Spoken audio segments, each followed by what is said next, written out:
StockPulse Newsroom, we are talking Orex Minerals today. Orex trades as REX, Toronto Venture Exchange, ORMNF, OTCQB in the States as they complete Phase 1 drilling at their Sandra Silver-Gold Project there in Durango, Mexico. Here to run through the details of that news and give us a general update of the company, I've got the President and CEO, Ben Whitting. Ben, appreciate you taking the time. It's certainly been quite a while here. Obviously, I finished up some Phase 1 drilling, a lot more to go over. So, latest and greatest here for Orex. Ben, appreciate the time. Good to hear from you again there, Rob.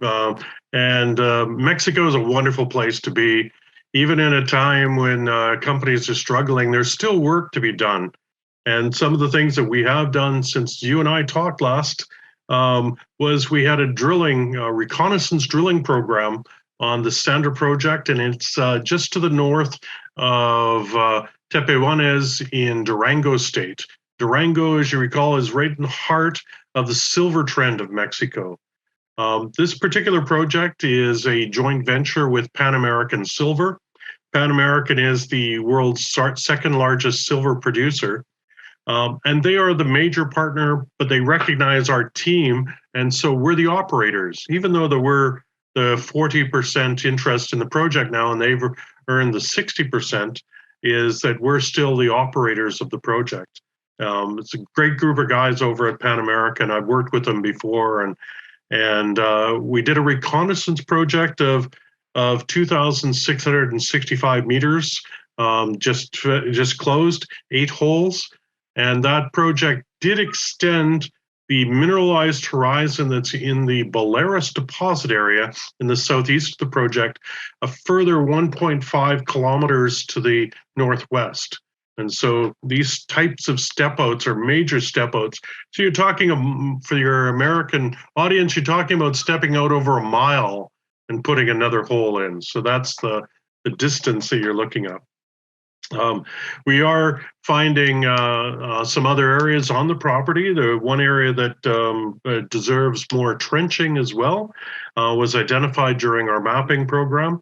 And we are also in negotiations with the local communities, and as you are aware, that the buzzword in the reporting industry is called ESG. Well, that's nothing new.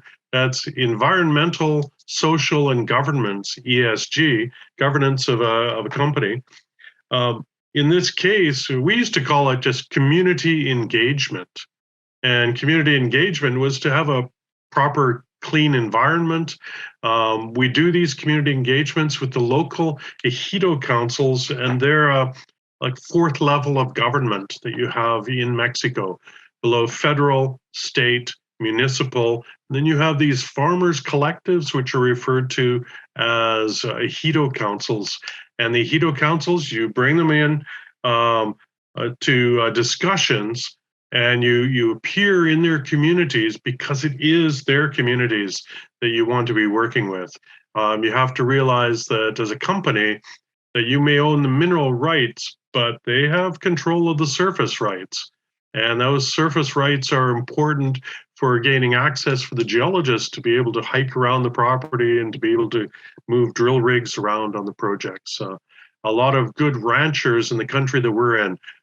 There's a picture in the background of on my screen right now is one of our drilling programs that we're in Mexico. You can see that it's cowboy country, semi-arid ranch land, beautiful rolling terrain of the Mesa Central. Elsewhere within the company, we have the joint venture with Fresnillo on the Kientz project, and Fresnillo is the world's largest silver mining company. They have 55% of Kientz, we have 45%, and the resource estimate that was done on Kientz was done by SRK, a consulting firm, an international consulting firm that does a lot of these studies, and they recommend a new program of $6.4 million. That is now in committee phase of Fresnillo. Big companies, they have committees. Smaller companies, we can call everybody up on a single Zoom call or meet up and make decisions quickly. The bigger companies, a little slower. But they are a very technically sound group as well. Tough time in the industry means opportunity. And that's something that you and I have spoken about before is what opportunities there might be for acquiring projects at a time when a lot of the market is down. This is a good time to be looking. Yeah, you've got a downtrodden market here. You're riding in the captain's chair. You're building value for your shareholder. You're seeing nothing really coming back at you here. But yeah, you just ran through a couple of fantastic partners you've got there. You're in elephant country here. Let's get to what's possible here, Ben. You can't dance with all the girls, as they say, but you find the companies that you like, the ones that are working hard, and certainly the management teams you trust. So yeah, I guess make your case here for everyone's cheap. Why take a look at Orex here and move forward? Well, the classic line is buy low, sell high, right? Well, this is certainly the time that we're looking at it.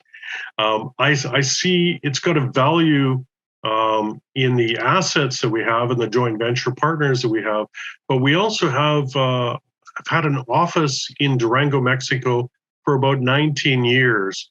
And as a team, we're the ones who made the discovery of La Preciosa in Durango. And that was a company that we took with Orco Silver. And we took that one from 5 cents a share when we joined, and when I came onto the project to design an exploration program. And we eventually sold it for $2.71 a share, up from 5 cents. The average shareholder in that company got in at 25 cents. So the average shareholder made 1,000% on their investment.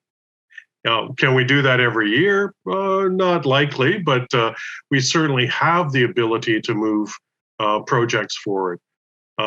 Within the Belcara group of companies, that's the group that Orex is a member. Barsele Minerals in Sweden is one of our sister companies, and it used to be part of Orex. So shareholders at that time that owned Orex ended up with shares of a spin-out company that added value, because we have now at about 2.4 million ounces of gold on that project in Sweden for Barsele Minerals. Barsele Minerals net smelter return is still owned by Orex.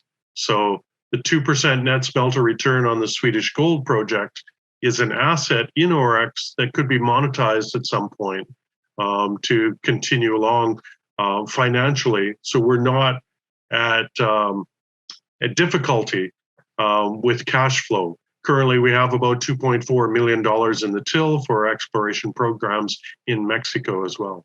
What's next then? What will be the next steps? When's the next time you and me are going to get together and connect, Ben? What will have happened?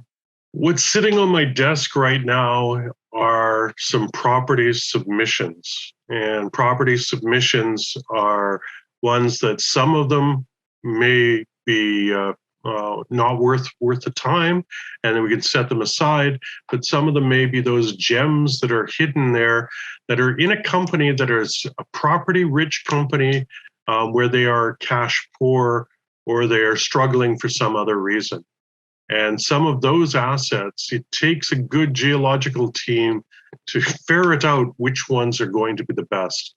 And I see that as being a catalyst for the future advancement of Orex as well. Okay, we'll leave it there and look forward to checking back in to you ask more news. That's Ben Whitting. He is the president, CEO, Orex Minerals, REX, Toronto Venture Exchange, ORMNF, OTCQB in the States. Again, Ben, appreciate you taking the time. We'll look forward to checking back in there when you have some more news to report. Thank you very much. Have a great day there, Rob.